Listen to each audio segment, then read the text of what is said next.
I learned so much from my dad. Work ethic. Yeah. Discipline. But at the same time, I also know what it's like not to be hugged. Now I turn to my daughters and it's, oh, you want to paint my face? Get the paint. How many colors do you want to put on? Do you want this? You want to do that? You want to hit me in the balls? Okay, great. I'm going to close my eyes. I know it's coming. He grabbed a shovel, a big shovel, my dad did, and drew a line in the dirt and said, if you cross that line, I'm going to kill you. The drunk asshole crossed the line. He knocked him out, cold as a block of ice. Wow. 43 or 46% of the country would love the idea of Dwayne Johnson running for president. I mean, it either means you are the paragon of what people would hope a leader would be, or it means things have gotten so bad that they we need somebody who's going to come in here and lay the smackdown on everybody. Yes, do you know what I mean? I do. If there's one thing I've always loved, it's having a spirited conversation. I've always loved how the words coming out of another person's mouth can change how the mush in your brain processes or sees the world that it's seen a certain way for such a long time. It feels like these days, though, we might be losing that ability, or it's become a little bit harder. You know, a few days ago, I was at an event, and people were having really interesting and dynamic conversations about really difficult topics, men, women, young and old alike.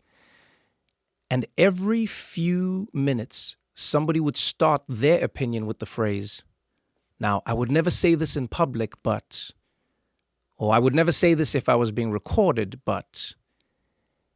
And I found that fascinating. So many of us have opinions and ideas about the world that we live in that we are either unable, unwilling, or too scared to share. And I thought to myself, if we cannot have conversations about difficult things, if the conversations themselves are now the difficult things, then what hope do we have of fixing the difficult things? You know, I almost think of it like a minefield. One of the most dangerous places you can ever walk into is a minefield, because you do not know where they are. You do not know when your last step may be. All you know is at any moment, something could blow up. But the danger comes when you step into the minefield.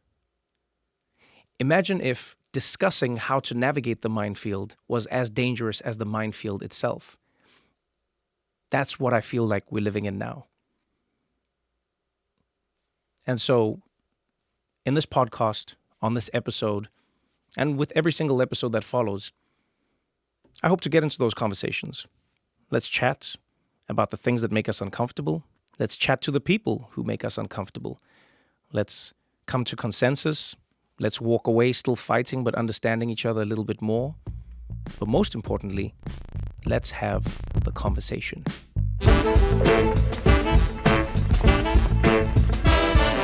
This is What Now with Trevor Noah.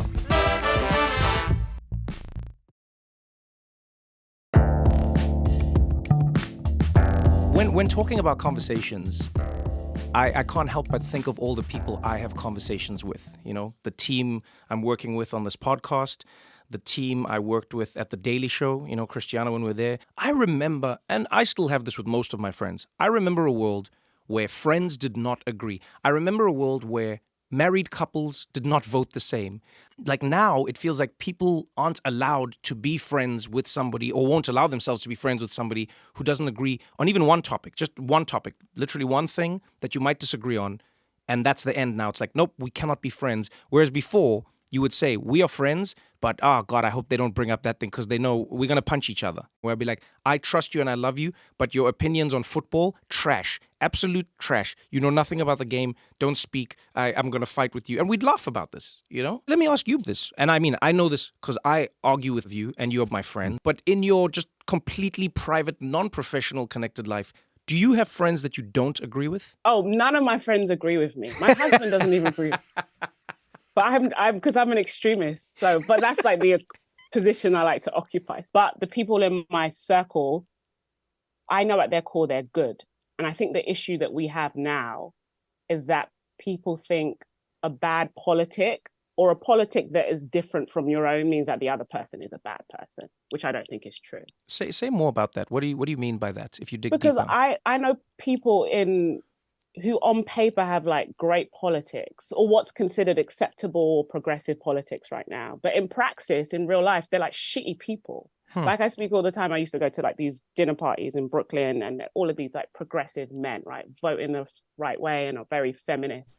And there'd be women in the kitchen doing all the cooking. These are white men, by the way. Bring out the wine. Then when the cheese was done, women bring out the cheese, and women would cook. And then when it was all done, it'd be women who would like clear up. And these men are like, we're feminist. Your body, your choice. One of my favorite interactions I ever had was when I first started on The Daily Show. I got, thousands and thousands of like hate tweets. Every single day. That's all Twitter was in my life, was just, you're trash, you're trash, you're trash, you shouldn't be on the show. And there was one guy in particular, like he was, it was interesting. He was like, he was mean, but he was funny. And I always appreciate funny. I don't care how mean you are. If you can be funny, I will separate the two and I go, you know what? That was funny. I can appreciate that. And this guy said something, and I DM'd him and I said, hey, I'm really intrigued about why you hate me so much. You don't know me. You don't seem to have ever watched anything I've created. Why do you hate me this much? And I will never forget, his next tweet to me was, oh, hey, man. Oh, it's like literally, and he had exclamations. He wrote, oh, dude, I don't even really hate you like that. I just thought it was funny to pile on. And then he said something along the lines of, he said, look, and to be honest, I don't think you're going to make it. I think you're going to crash the show. But good luck to you, man. I wish you the best. And I actually think you're pretty funny. And then I responded to him and I said, wait. So you think I'm going to crash and burn? And he said, yes. And I said, okay, let's make a deal. I said, if I last 6 months, promise me you'll watch the show for as long as I'm there. And he was like, oh, yeah, you're going to lose this deal, but it's a deal. And I promise you now, from that day, like every few months, we would tweet each other and it would be like a random DM and we'd say, what's up? We'd talk to each other. And I was fascinated by how different this person was when I had an actual direct connection with them versus when it was this theoretical throwing of a stone at like a moving vehicle, as opposed to that's what I always think of is like I go, a lot of the time, I think the reason we are the way we are in traffic is because we aren't like with each other. It's a lot harder to do that and to be that level of asshole when it's like your body. There's this cage that separates you from the other person, and you're like, I will kill you. I will destroy you and your entire family. And I don't know if you've ever done this, like you'll pull up and somebody pulls up next to you and they're ready to kill you for everything you've done to them on the freeway. They're ready to murder you and your entire lineage. And you look them in the eye and you say sorry, and their whole face, and they're like, it doesn't matter. You see them go, hey, I wonder if that's what stops us from having these conversations, is that we're not actually having them with each other. We're having them with it's like a swarm of locusts, where I'm sure each individual grasshopper isn't that bad, but when it's a swarm, it's pretty difficult to get a word in, Which brings me to my first guest, The Rock, Dwayne The Rock Johnson. Here you have a human being who has, across the globe, been widely regarded as the friendliest, finest, most loving people. He's always trying to make fans smile. He's always trying to, you've seen those videos of him. He'll pull up to like a Hollywood bus that's driving around the stars' homes, and he'll take selfies with everyone, and he's that guy. He's that guy. And yet, even he put out a video recently talking about how negative the world has become in certain spaces. And I thought, man, if this is getting to The Rock's world, if even he's experiencing this, then surely there's something we need to figure out about what we're doing or how to have these conversations. Surely there's something we need to fix in a way, And I couldn't think of a better person to have that conversation with than an all-around nice guy who has only tried to make us smile.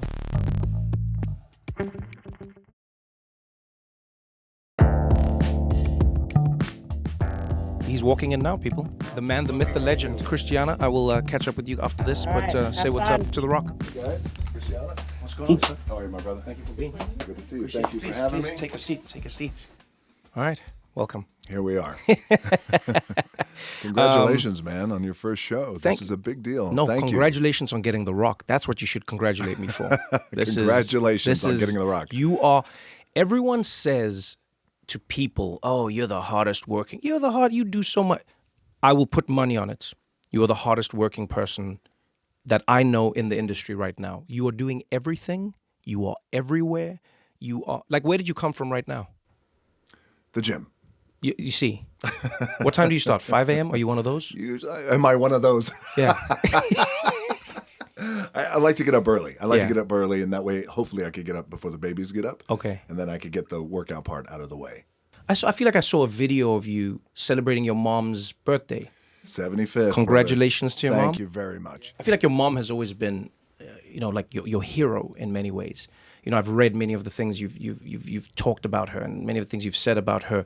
It's so beautiful to see how you celebrate her. Mm-hmm. And watching that video, there were two things I was particularly intrigued by. Number one, was there money flying from the sky? What was happening there? We're making it rain. Yeah, what was happening? Okay, so in our culture, I'm half black and half Samoan. Right. And on the Samoan side, in Polynesian culture, on the Samoan side in particular, there's a dance that we do at the end of events. Okay. And it's called the Tawalunga. And a woman will dance. And during this dance, people will come up and they will throw money and they'll start to celebrate and dance around her. And the throwing of the money is a sign of reverence and respect. And that's what that was. So when I go up there to dance, I have a lot of money. I just throw it up in the air. I mean, maybe it was like 25 ones.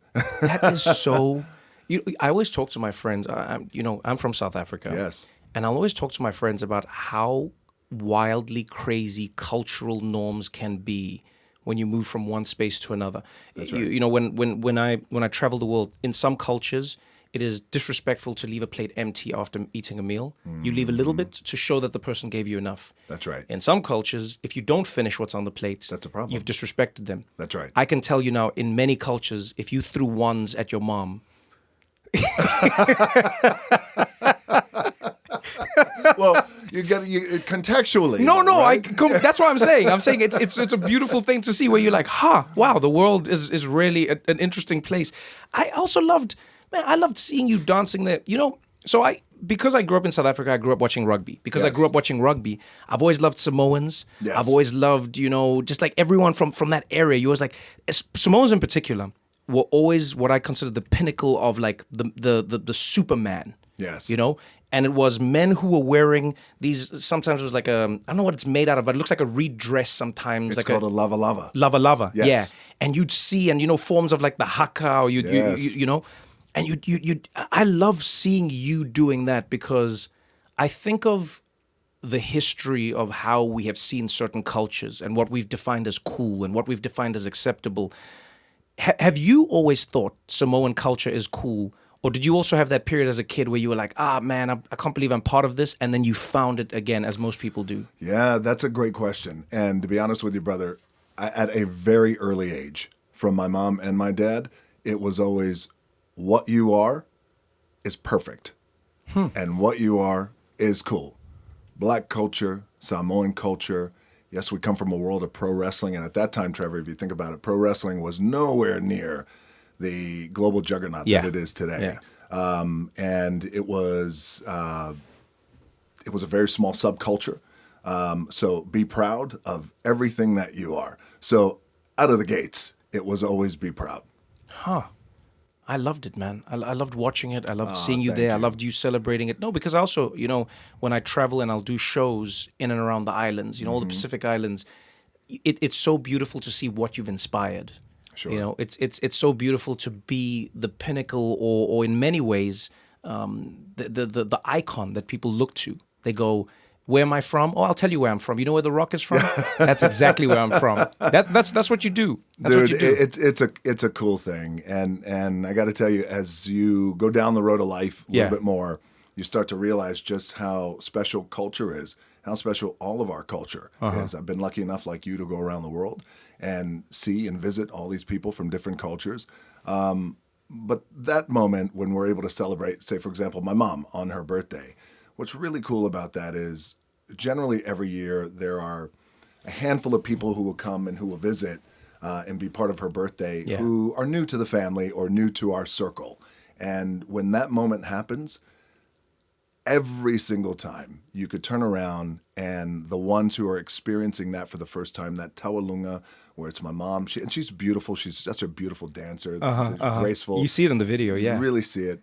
You look at these people who are experiencing that for the first time and they're all crying because they're so moved by that. And I love that about our culture. I love that about our Polynesian culture, Hawaiian, Samoan, Tongan, Fijian, Maori. It's a very powerful, like I use the word mana all the time. Yes, you do. You do. And in that moment, you could feel that mana. You really could. I feel like you carry that with you. You know, I think one of the first times I met you in person, spoke for a little bit, was at the Time 100 event. And that was the first time in New York. Yeah, and there was a picture of us standing together. And people asked me, they said, hey, what is The Rock like? You know, people always ask you when you meet someone, what is The Rock like? And I said, sure. It is the craziest thing. That human being is exactly the way he is. He doesn't surprise you in how his smile, his voice, his charm, his vibe. You are exactly the way you are. What I wanted to find out. I appreciate that. No, for real. Yeah, for real. Thank you, man. What I wanted to find out about you is what has made you into this human, what guides you as this human, you know, living your daily life.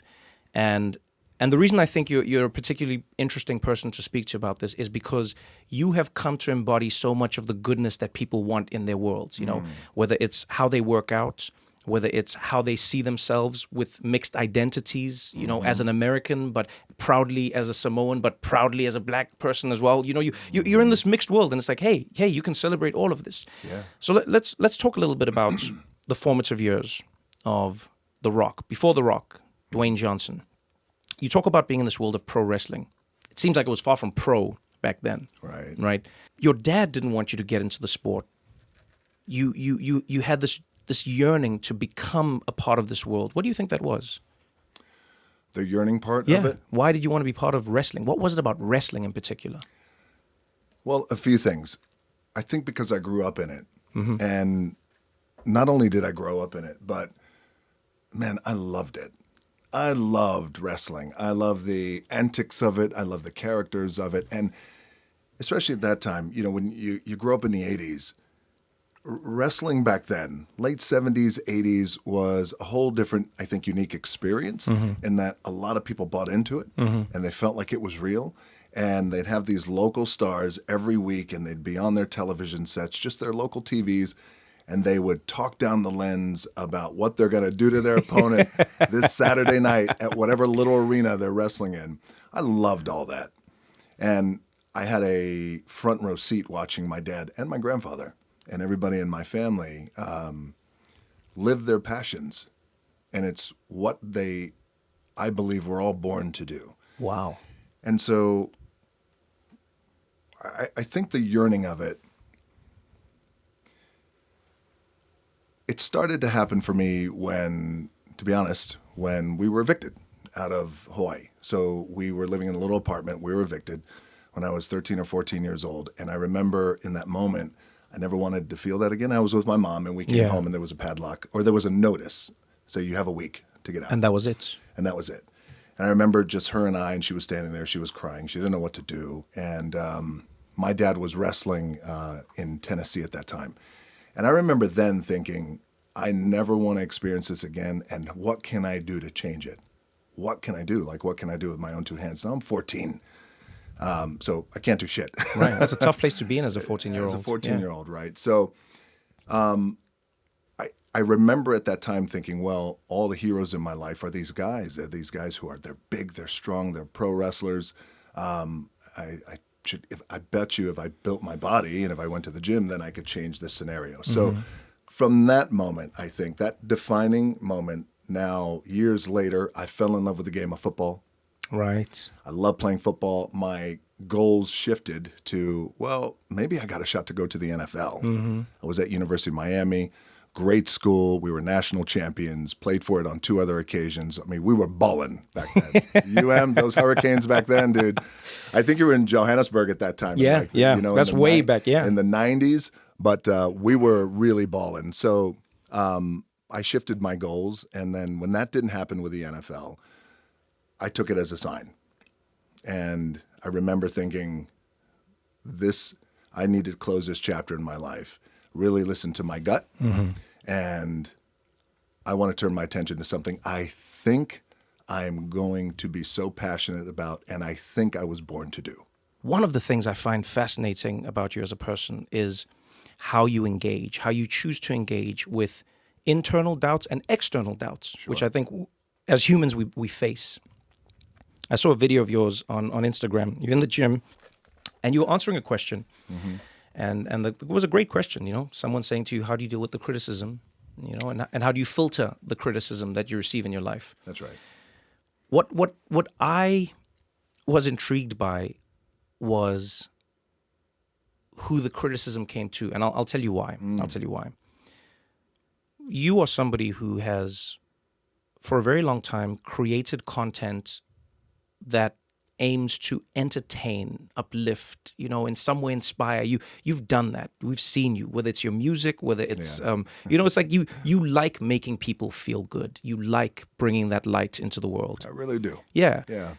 And I, over the past few weeks, have been thinking to myself, man, we're living in a world where it's become harder and harder for anyone to exist or to do anything, even with a good intention, and not find some sort of criticism at the end of that. And I feel like you're the paragon of that. Here you have Dwayne Johnson. And it's funny, I was chatting to Oprah about this a few days ago. Mm-hmm. The fires in Maui. Mm-hmm. Fires happen, some of the most devastating fires in American history. Immediately, Dwayne Johnson, The Rock, and Oprah come together and say, hey, we're gonna help. We're gonna put our money into a fund, and we're asking everyone to join us. Just do what we're doing in any way you can, and let's make a change. The greatest sense of empowerment is being able to have some control when everything seems so out of control. And we're calling it the People's Fund of Maui because every dollar that you send is going to go into an account that goes directly to the people. Oprah and The Rock are giving $10 million to get the fund started, and they're calling for others to make donations. And I mean, you saw what happened overnight. I thought I'd missed something. I don't know if this. I don't know what was it like from your perspective. Because I thought I'd missed something. I saw the initial call and I went, "Wow, okay, cool. We're all doing something. We're trying to do something." And then when you feel like you've missed a news cycle. Yeah. I was like, "Oh, The Rock and Oprah under fire." I was like, "But for what?" Yeah. And people were like, "Oh, you're the problem, and how dare you, and why would you?" And I was like, "Man, our whole lives, people have asked people to join into a worthy cause." Sure. When did this become a criticism or a fight? And I'd love to know how you processed that. Sure. I woke up the next morning wondering the same thing, thinking, what happened? Did I miss something? What? So it took me a couple of weeks to really process that. And I felt like that moment was a pivotal moment for me in my life for a few reasons. Number one, I want to go back to the brass tacks of it. And the whole idea of creating this fund, the People's Fund of Maui, was to help people and help survivors. Yeah. And Trev, these are my people. These are my Polynesian people, my Hawaiian, Kanaka, Ohana, Ainga. My grandparents, they're all buried in the islands, so it meant so much to me, and I know it meant so much to our people. Right. That we were able to come together and create this fund. Over 8,000 survivors, by the way. Wow. We're helping right now. It's really beautiful. But what's interesting is when all that started to happen and the backlash started to happen and it started to come our way. So I always feel like in moments like that, it's important not to get caught up in it. It's important just to pause. Let's be prudent. Let's pause and let me just wait and see. And I felt like my gut said it's going to take a couple of weeks, but let me really take a look at it. I don't want to respond to it right now. Yeah. Let's stay focused on the mission, and the mission is to help the survivors right now who have nothing, and they are devastated. And so let's continue to stand the fund up on its feet. But at the same time, I want to pay attention to this, and it really tested my ability to separate noise from criticism that was really worthy of my attention in this case. And this noise, and at first it was a wave of noise, and how dare you ask us for money? And I thought the same thing you did. Well, we whatever you can give. If you want to give a prayer, great. $1, $7, 7 cents, or nothing. So there was the noise that started to feel like it was political noise. Then it started to feel like it was, it just started to feel really noisy, and I wanted to make sure that we just paused, and I was just waiting for, well, where's the criticism here that is worthy of my attention, that really makes sense, and then, that's it. This is what I feel I got. And it took me weeks before I figured this out, and I just had a moment one night, and I think I was, as I usually do, I was having a drink. The drinks often help clear my mind and clear all this shit up in my head. And once all that left, I thought, that's it. And I saw someone had posted something, and it was something to the effect of basically, Rock, don't pay attention to these guys and all this other bullshit that they're saying. However, you're one of us. And when I read "You're One of Us" was the thing that made me go, got it. Went back to when I was in Hawaii, when I got evicted. We had nothing. I was a troubled kid. I got arrested like you. I mean, we're both we're troubled kids. Arrested multiple times. I was always pissed that we were broke. There's a difference between being poor and then being broke. Yep. And I was pissed. I was always angry, getting in fights, getting in trouble. And the last thing I realized in that moment, the last thing that I wanted to hear was somebody ask me for money, especially if the dude who I like is asking me for money and he already has money. And I get it. And a lot of times when you're in that situation, and I've been there, when you live in paycheck to paycheck, you're in it. Yeah. And you're not necessarily vibrating, at a certain level, and you're in it. So I came out of that and I went, that's right. I got it. Now I understand. And you know what? Last thing you wanted was to hear people ask for money, regardless of the situation. I admire how you think. I admire how you move through the world on multiple levels, because you strike me as somebody who has witnessed and experienced a lot of conflict. You also strike me as somebody who doesn't wish to be a perpetuator of any conflict. I see in you something, as you say, we got into trouble when we were young. Both of us raised for a large part of our lives by our moms, and you see in somebody, you go like, man, this guy is trying to move in a certain way. He's trying to do things in a different way. There was a moment when you talked about politics. And you've always stayed out of it, which I appreciate for people who do. And literally before you came on, I was talking to, my team, and I was saying, in South Africa when we grew up, we had a simple rule, and that rule was your vote is your secret. And the reason we believed in that was mostly for people's safety. We said no one should know how anybody votes so that nobody gets intimidated to vote a certain way or not. And the other one was just for civil discourse. Vote. But let's talk as humans. Don't start the conversation with, I voted like this, now here's the conversation. Just have the conversation. That's right. You'll be shocked at how many times we're blocked because we start with the label as opposed to just the conversation. That's right. That's right. And so I look at your life, and here's a thing that always struck me was you live in a country that is so divided. You live in a country where people fight about everything. And then this poll came out, and it said 43 or 46% of the country would love the idea of Dwayne Johnson running for president. And I remember seeing that and I was like, damn. I mean, it either means you are the paragon of what people would hope a leader would be, or it means things have gotten so bad that they we need somebody who's going to come in here and lay the smackdown on everybody. Yes, do you know what I mean? I do. So let's talk through two things. The one is, your response was interesting. You said if that was something that people wanted me to do, I would consider it or I would do it. Tell me why you said that, or what you would hope to achieve in that world, and then also tell me how you see politics, because you have an interesting view, not not political parties, but just like the way humans interact with each other. Sure. Well, a few things. I just want to go back for a second because you said something about, and at least this was my interpretation of what you said about, we could screw up, we fuck up at a time, and that's just life.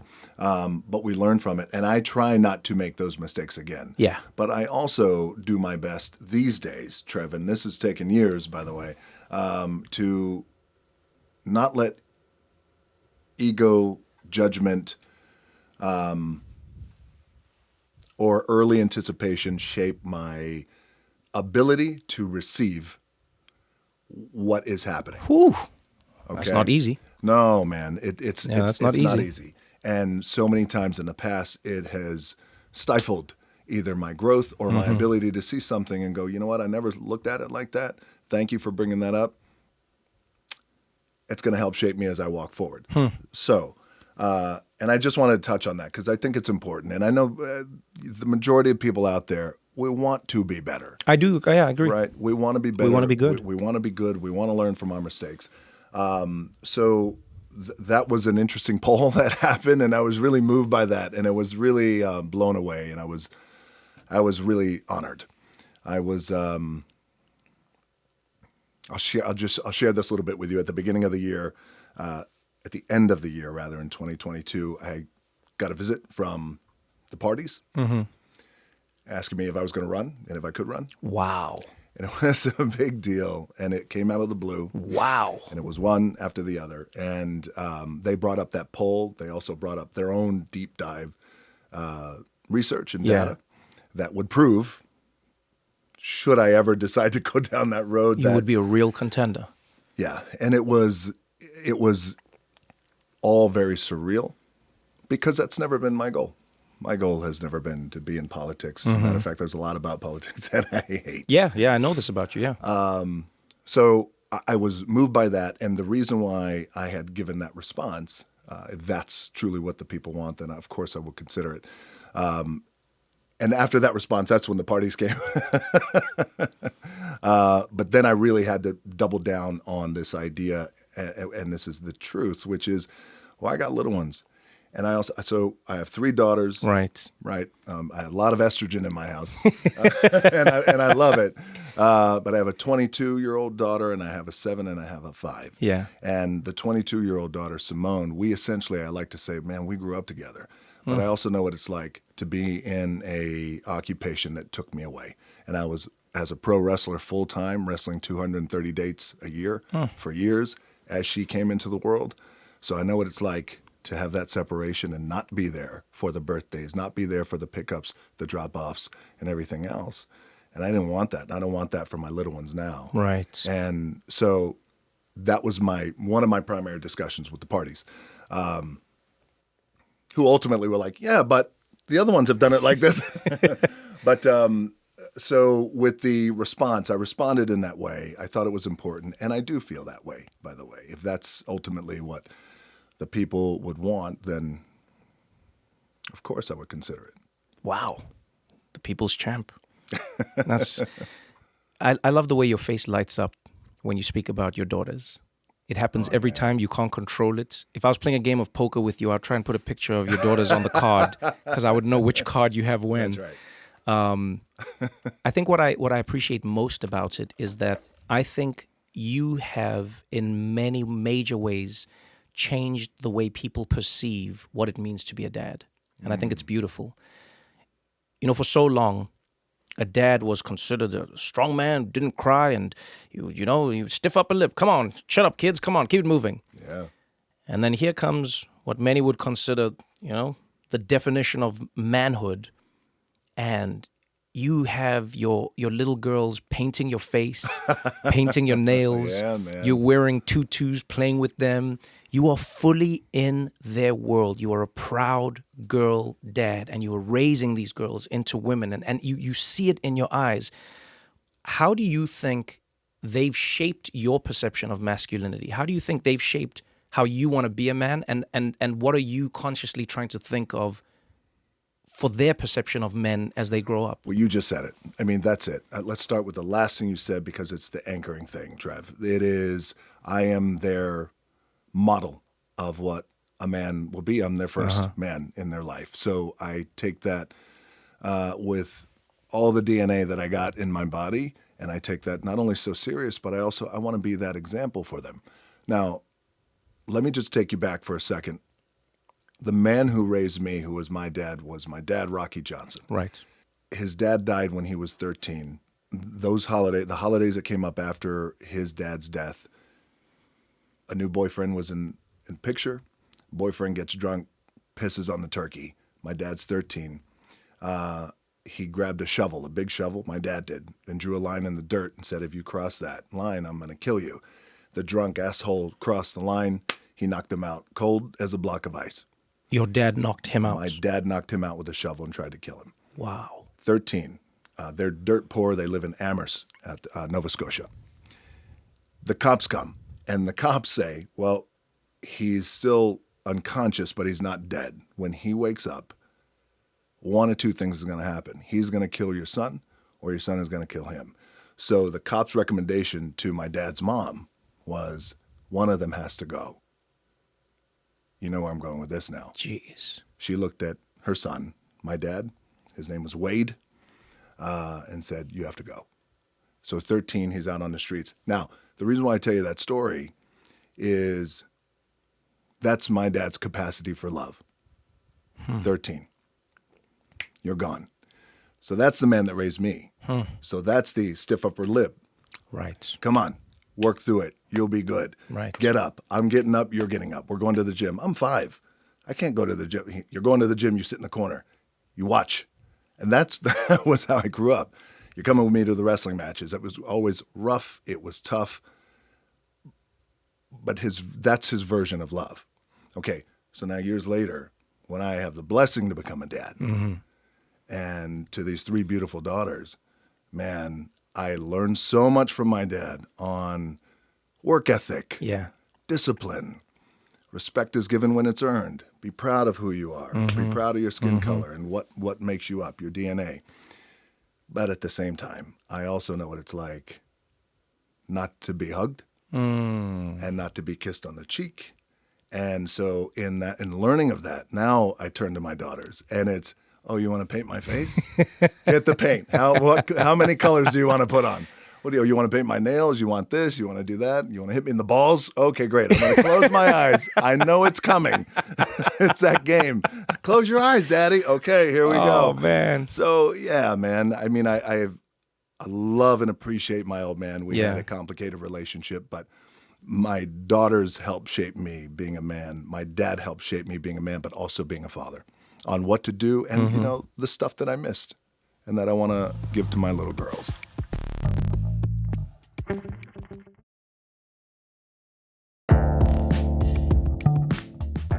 I feel like for many young men out there, you have become a guiding light that moves them in a certain direction. You know, there's no denying that many young men in the world right now feel lost. Yes. You know, and I think personally, it's because a lot of young men grew up in a world where they were just told the world would give them what it's supposed to give them and it would be the way it's supposed to be. And now that it isn't, they don't know how to exist within that. You know, they go, are women replacing us or are we still allowed to be men? And it can be confusing with some of the messages that people get. It's noisy. It's noisy. And I think somebody like you exists in a space where you inspire these young men in a really powerful and particular way, you know, because it's not just with your daughters. You're so open about challenges. One of those is depression. There was a time in the industry, there was a time in the world, a man couldn't come out and say, hey man, I was struggling with depression here and there's a moment in my life that was tough. No. You couldn't be an action star and say you had anything wrong in your world and still be the top grossing action star in the world. That I feel like is and one best looking too as well. This is of course. I forgive me. We'll edit that in, and of course, and the best looking. Let's make sure we throw that in, and the best looking. But like you, that's probably one of my favorite villains you fought against and beaten is the stigma against speaking about the struggle that you may have in your mind. When you spoke about that, when you revealed that, Was there a part of you that was afraid of revealing this? Didn't even think about it. Didn't even look at it that way. I didn't think, well, I don't know, maybe I shouldn't. Maybe there's a reputation I should uphold. Big, strong men. It's that culture. How is it going to be received? I didn't really think about it. I just remember, I don't remember exactly when, but I remember being in an interview or something and then I started talking about it. And I realized as I was saying it, and I certainly realized it after the feedback I got, and this was probably years ago, of how much it helped. How much it helped guys, how much it helped men, how much it helped people. So, but also, Trevor, I went through bouts of depression not knowing what I was going through. Yeah. I didn't know what depression was. 20 years ago, there wasn't, this is depression. Right. It's mental health. Yeah. People back then just thought you were perpetually sad. They thought you were sad. Yeah. They thought maybe you were hungover. They thought a lot of things. They thought maybe you need to get on medication or not. But you know what a lot of people thought, and people still think this today, is, yeah, but it's a choice. You'll get through it. Wake up. It's a choice to be happy. It's a choice to be sad. So come on, buck up. Right. You got this. Move on. When a lot of times you just wake up blue. And you don't have that choice. And it's not that easy. You just don't turn it on or turn it off. And I also realized as I went down the road, once I started to realize what it was, why I felt I didn't want to do anything, why I was emotional about things. At first, it happened at University of Miami when I was 18 years old. I came in, everything was great. I was on top. I get injured, complete reconstruction with my shoulder. I was done. I wasn't participating in team meetings, practice. I wasn't going to class. First time away from home. You're isolated, yeah. brother, and it all converged. I went through my first bout of depression back then.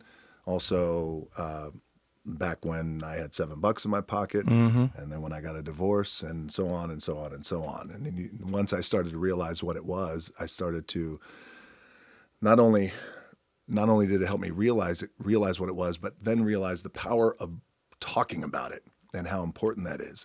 And now I can tell young men, young women, kids, students, older people, doesn't matter. Hey, it's your superpower. It's okay. Talk about it. Right.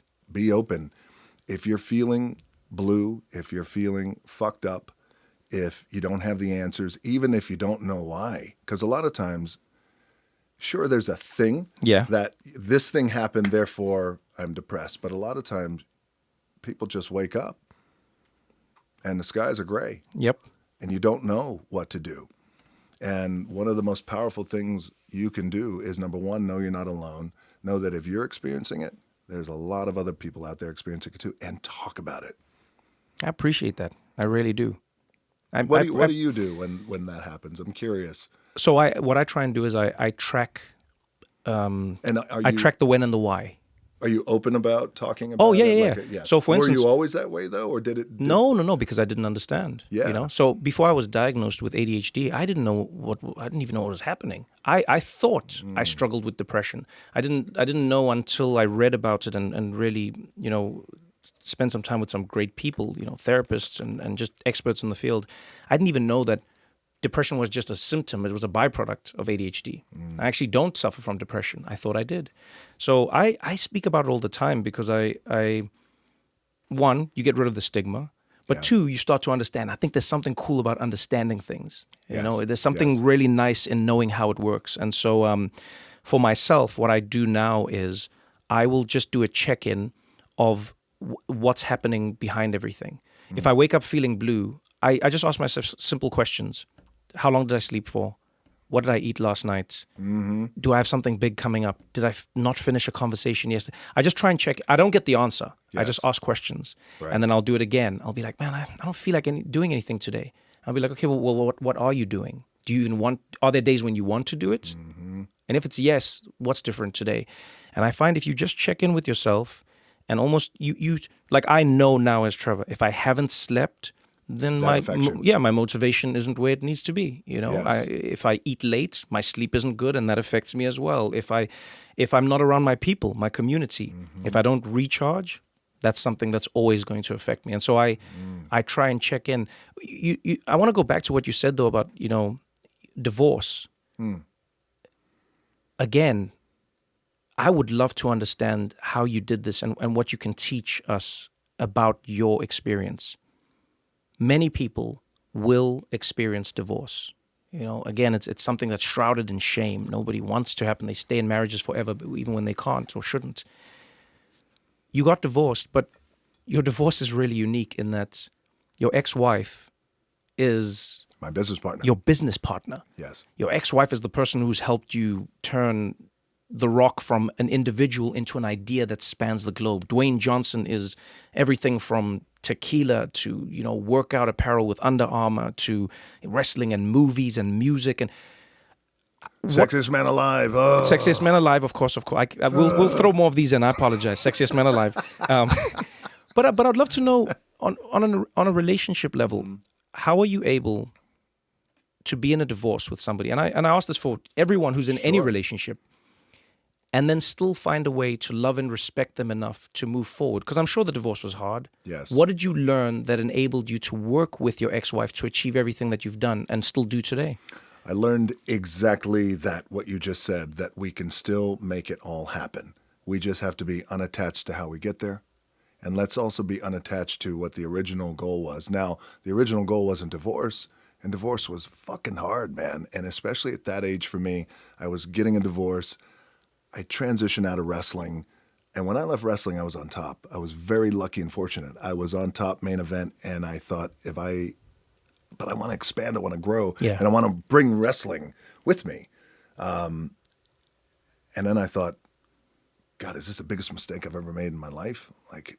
And so there was that, and going through a divorce at the same time. Our daughter at that time maybe was 3-4 years old. Who's going to be raising her along with me? There's another man. Eventually, I'm sure she will meet another man. There was all that shit that was going on in my head.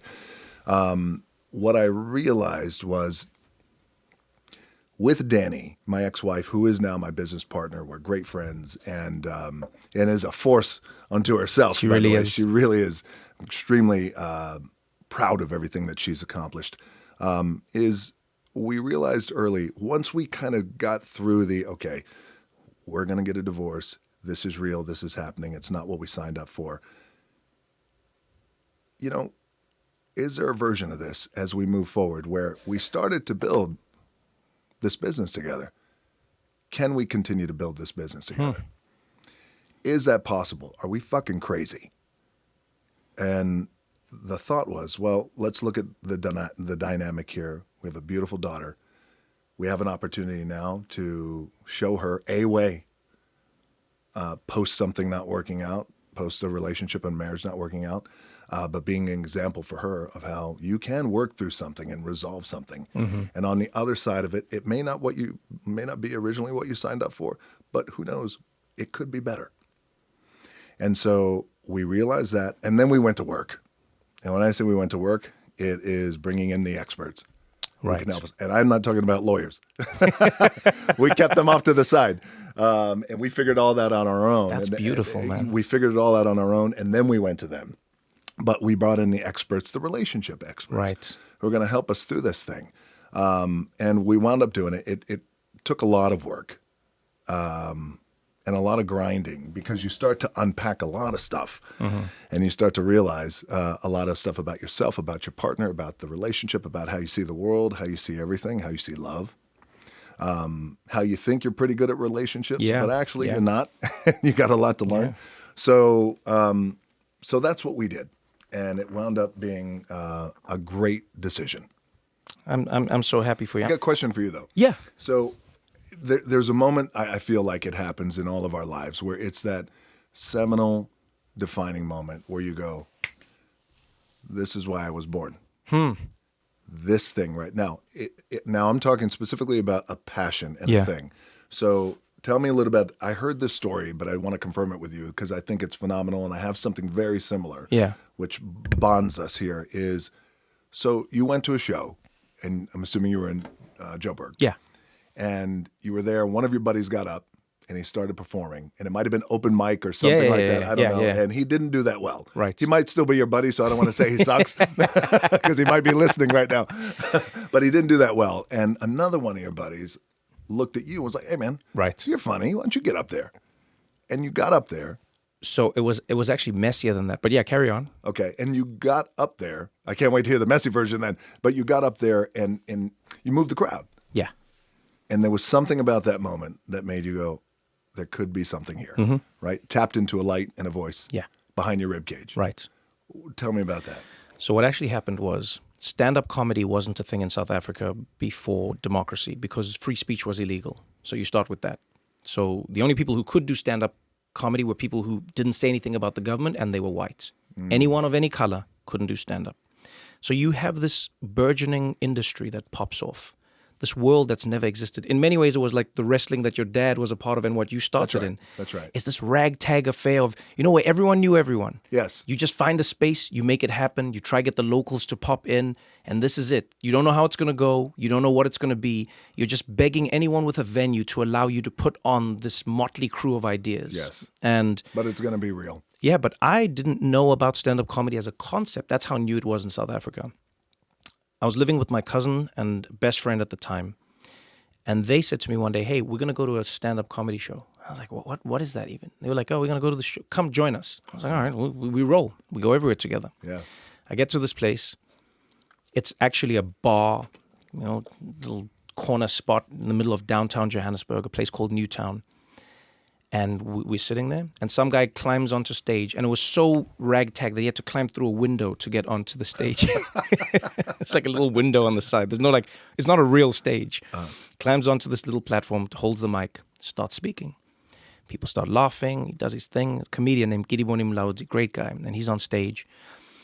But the night was bad. Comedians have bad nights. You know what it's like as a performer. Sure. You know what it's like when there are people there. And I mean, you were doing it to hundreds, then thousands, then, tens of thousands of people. You know what it's like when a line doesn't land. You know what it's like when a moment doesn't connect. You also know the high, the moment that first line hits, and you're off to the races. So it wasn't working well for the comedians.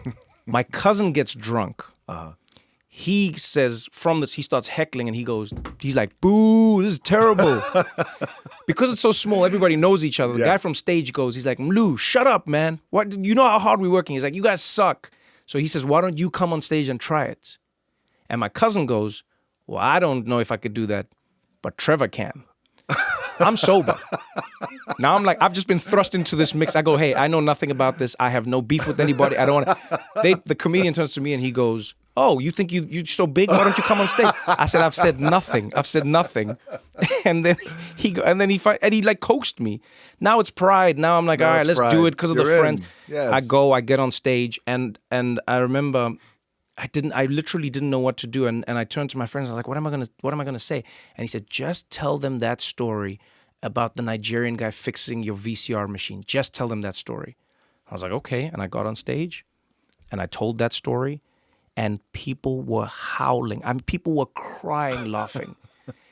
And it connected me to something that has taken me more than a decade to understand.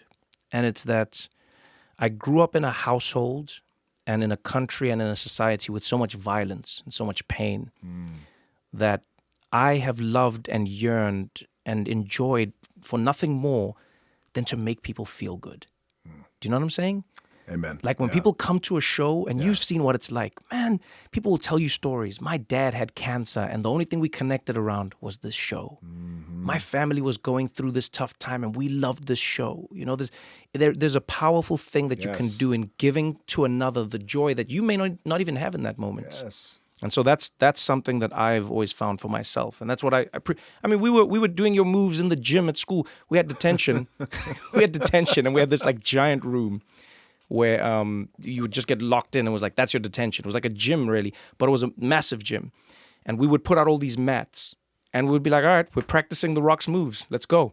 And everyone would get in there. And I'm talking like almost two stories high. Oh, yeah. And we'd climb up on the railing. This was our cage match. And you'd grab someone, you know what I mean? You get underneath Here them. comes You're rock right bottom. there, the rock bottom, baby. And you'd get in right underneath and then you'd jump down and we'd slam each other. But that's what I mean. Think about that collection. Think about how far that was. Think about how far you were from me in South Africa. Think about how far I was from you in the United States. And yet, in that moment, we were connected. And so I think that's what I love. That's why I'm having this conversation with you. That's why I want to talk about things in the world, is because we've forgotten that the same thing that connects us into the worst of each other can be used to connect us into the best of each other. That's right. We can reach consensus. We can discover new ideas. We can learn. Yes. You know, you don't agree with your friends on everything, but they're still your friends, your family. You fight with them, but you still love them. Yes, man. You know, and so that's literally like, you know. We can learn. We can find resolve. And I don't know anybody who does it better than you. Genuinely, you have a way of stringing it all together. You never left the wrestling fans behind. They still love you. They still respect you. You've never turned your back on it. No. You know, you've always loved the fans of your movies and the things that you do. You sport the same thing, the love that you show. You know, whether it's XFL, whether it's NFL, you show that love and that passion. You have that, and you know. Trevor, I appreciate that. Look, I got to thank you for telling me that story, by the way. I love that And story. you're the best looking man on the planet. The sexiest man alive. I mean, I've been telling them. come on, this is something we have to acknowledge. We always have to acknowledge. I make my family acknowledge it. Every time everybody line up and tell me right now. But I got to say that thank you for telling me that story. I heard that story. I heard a version of that story. Yeah, This yeah. version is even better. But it actually goes deeper than what I expected to hear, because this idea that we have this passion. And I always like to say, one of our anchoring tenets in just any business that I do or anything that I do, I want to send people home happy. Mm-hmm. And I want to make them happy. And it's just that simple. And I feel like if we're lucky enough to be in this position where we can influence a person or two, like me and like you, but this idea that, hey, come to us and I'm going to do all I can to make you feel good and send you home happy. What a blessing that is. It truly is. Yeah. So before I let you go, I have one question that I'm going to ask all my guests. All right. Because you meet people at a moment in time. You know, had I met you a few decades ago, you would be stepping into wrestling. Had I met you at another time, you'd be stepping into the world of Hollywood. A world people said you would never break into, because they're like, who would watch a guy named Dwayne? And yet here you are, you know, the most popular and sexiest Dwayne on the planet. You know, you didn't have to put mustard on that. The way you said, but it's true. Dwayne, but it's true. like, Jesus. No. But I'm saying it's. I love it because it's part of your success. It's the hero's journey. It is the hero's journey. Yes. So, what now? You know, you are now in a place in your life where you are still able to be an athlete in wrestling, and you went back now with the strike. You know, you also are somebody who is powerful in Hollywood and in the industry. You know, you show that with your donation to the to the Screen Actors Guild. You know, you see your efforts in philanthropy. You're a powerhouse in making drinks. You know, it's like, here you are. But what now? What is the thing that you are looking for, not just on a professional level, but in your life? Like, you know, where does Dwayne Johnson go? All right, this is the next step that I'm trying to get to. Or this is the next thing that I'm trying to achieve in myself as a human being. Yes. The next thing is this. Let me preface with, man, I'm lucky. And I feel like along the way, I got lucky. And you hear, well, the harder you work, the luckier you get. And that could be true. Mm-hmm. But I do feel that by the grace of God, man, I've had just these angels, I feel like, along the way who just help guide and shape and shift me. And take care of me at the darkest and lowest. And those angels, by the way, are still in my life. I could count them on one hand. Have fingers left over, I like to say. But so I want to preface it with how grateful I am. And I'm a lucky guy to be in this position. And I'm lucky to had climbed a mountain and breathing a certain air that I'm well aware that at times it's a rare air too as well. Mm-hmm, mm-hmm. And the thing I want to do now is not stay here in this place on this mountain, but I want to build more mountain. I want to build more mountain professionally, but more importantly than professionally, I want to build more mountain spiritually, emotionally. Humanity is so important to me. And not only build more mountain, but then bring everyone with me so we can all build new mountain. Right.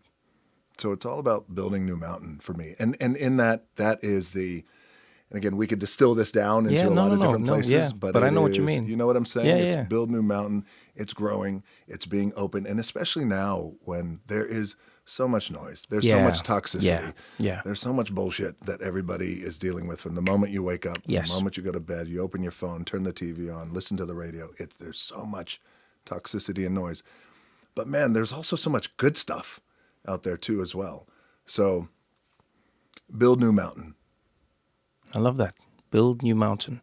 And bring everyone with you. So we're all building New Mountain together. I love it. Well, Dwayne "The Rock" Johnson, sexiest man alive. I thank you for your time. Thank you. You know what's great? You will always have been my first guest.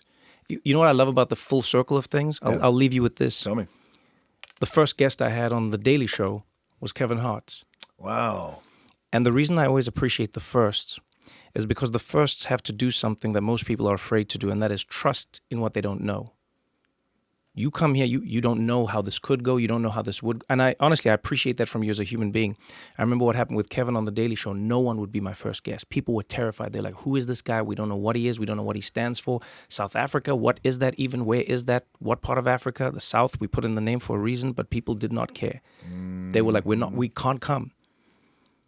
And I said, let's ask Kevin Hart. And they're like, oh, but Kevin Hart's a superstar. I said, let's just ask him. Yeah. Kevin responded instantly, said, I'm in. He said, I'm in. And I remember asking him, I said, why?